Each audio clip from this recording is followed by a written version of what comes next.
And now they get word from the colonel back to the book. He was able to confirm that the 1st Parachute Brigade was still holding out at the bridge where the casualties had been heavy on both sides. The Germans having already lost 2,000 men, although it was not clear who had counted them. Now, as he gets done with that, he kind of gives some word that they're going to start moving down this track. So he's giving that order to one of his officers, Doyle, and Doyle's normally, pretty fired up about what he's doing. He's a motivated guy. And here we go, back to the book. Doyle was not at all his ebullient self. The task of 9 Platoon was simple. He and his men had to walk straight down the track until they ran into the Boche position. Their first warning of the enemy presence would be the rifle and machine gun fire tearing into them. Still less were the 2 scouts to be envied who would be moving out in front of the rest of the platoon. It was almost inevitable that the first German rounds would hit one or both of them unless the Germans were cunning enough to let them pass so as to kill more of the men behind. But without armor in front to draw the enemy fire and pinpoint their positions, there was no other way to advance. I had chosen Doyle to lead the advance because I was certain that I could rely on him. This was the penalty for being good at one's job. So there you go. They're actually walking down train tracks, and they know 100%. They know 100% that Germans are waiting for them, and they're going to push down these tracks, and the way they're going to find the Germans is when the Germans start shooting at them.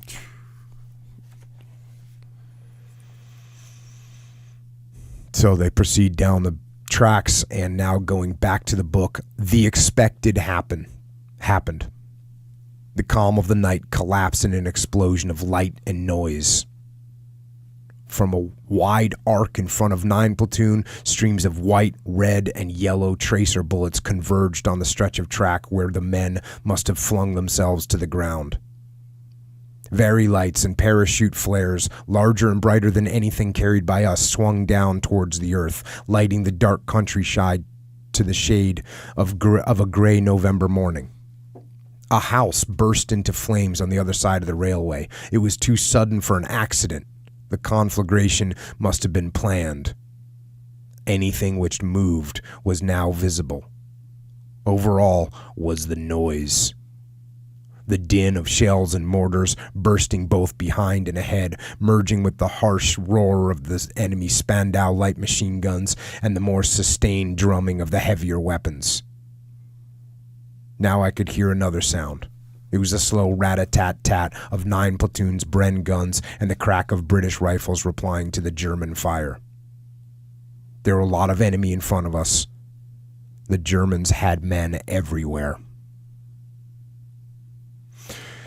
So this is like a well-planned ambush scenario. And if you think about it, it sounds like they rigged this house to light up and be on fire, and now that's backlighting and silhouetting all the friendly troops because it just makes you stand out because there's a fire behind you.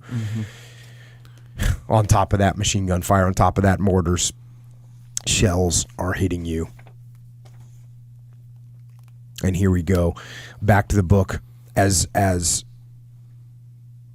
the major here, as the company commander, Geoffrey Powell, is crouched down, waiting as all this is happening out ahead of him. He's not with that first platoon. He's behind them a little bit.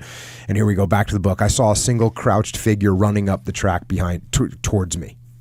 Then I recognized the broad bulk of Bartholomew, Leslie Doyle's platoon sergeant.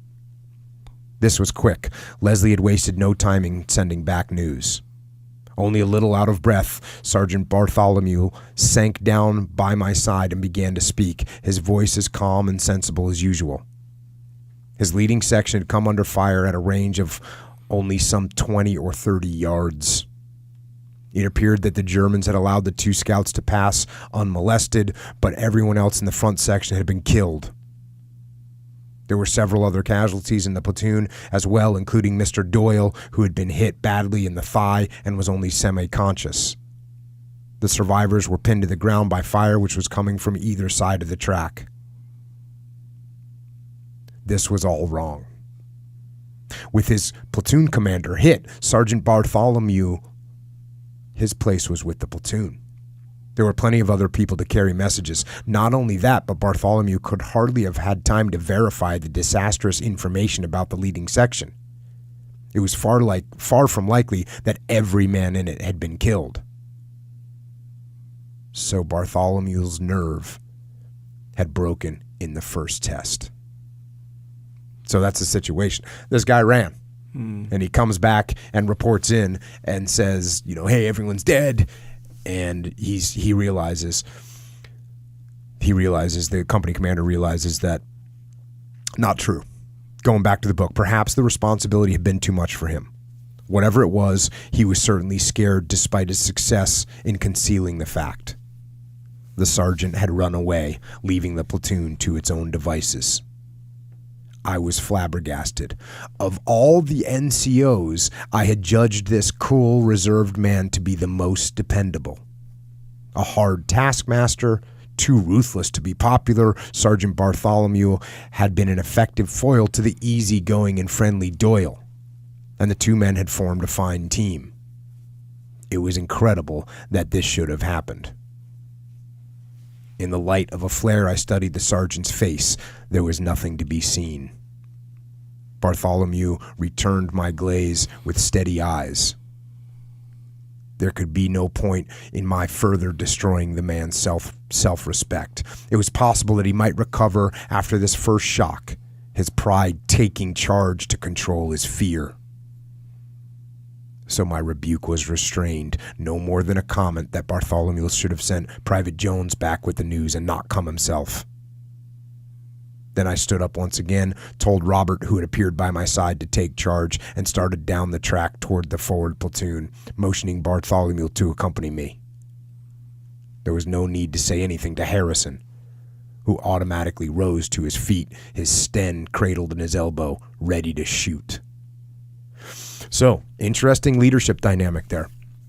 Instead of saying, you coward, you quit, he doesn't do that. Instead, he really tones it back and says, you should have set Jones instead. He's hoping that this guy will recover. And this is a great line, his pride taking charge to control his fear. Meaning this guy just has no pride at this point. He's trying to keep it together. But hopefully the company commander is thinking that, okay, this guy will get it back together, hopefully, and we'll be able to utilize him, as opposed to me just dropping the hammer on him right now, in which case he might just completely break and be worthless. And the other thing, and I tried to include as much as I could of this guy Harrison that gets mentioned, who's sort of the company commander's right-hand guy, but he's just always there, always ready, always stepping up and making things happen.